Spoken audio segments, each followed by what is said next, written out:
Hello, I'm Aaron Silver with NBC's newest show, The Spotlight, featuring Ray Lucas. How are you, Ray? I'm doing great.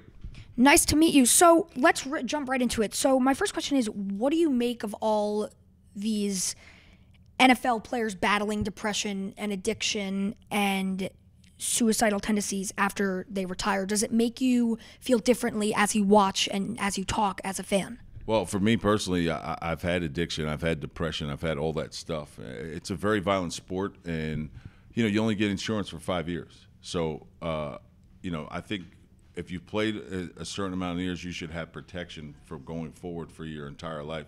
You shouldn't have to worry afterwards about how you're going to be taken care of, and it's a major problem. It's a major problem. Yeah. And would you blame that on the NFL? Is that the NFL's problem? Oh, definitely. I mean, they make a lot of money off our backs, and guys, some guys, there's about 5 guys on every team that make a lot of money where they'll never have to work again. I wasn't that guy. Like, I got to get a job once I was finished playing. Right. So do you think them battling with the player union is fair? The NFL battling with the player unions? That's business, baby. That's how it's got to go. You know what I mean? The NFL is not going to want to give until, and the players' union's job is to ask until they get it. So the battling is going to be forever. Exactly. When you were taking some 50 pills on some nights, Yes.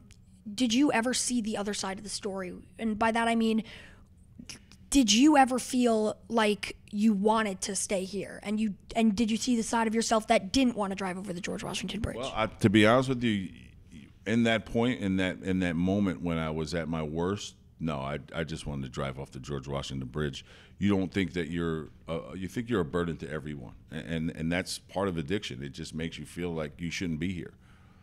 So, I mean, that was the key component. Right. And that is, and as you moved on from that, you did realize that you did belong here, and you do belong here, and that's why you are still here. Again, like you said, you receive a gift of sobriety. You have to give it back. Like, that's the key component. You can't just receive something. So for me, I was proactive. I would go speak at the DEA. I would go speak to all the police officers. I would go speak to colleges and explain to them what the scenario was going to be, that there's always hope, that it's never over, and that I'm a survivor, and that I was not embarrassed, but I was proud of the fact that once I became an addict, I came out of it on the other side. So I always gave my gift back.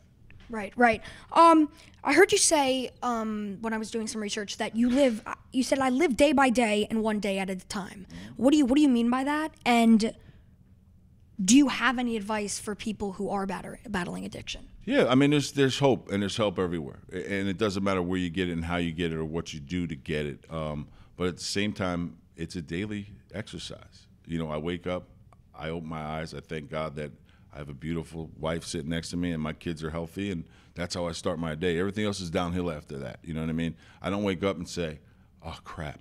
I think whatever you say when you first wake up out to the universe, it comes back on you. So I'm happy to be alive. I thank God for me for opening my eyes again for the day, and that's how I start my day. That is pretty interesting and impressive. Thank you so much for the time, Ray. I had a great interview. You answered some pretty good questions, and I'm very happy. Again, this is Aaron Silver running the Spotlight, and back to you, studio.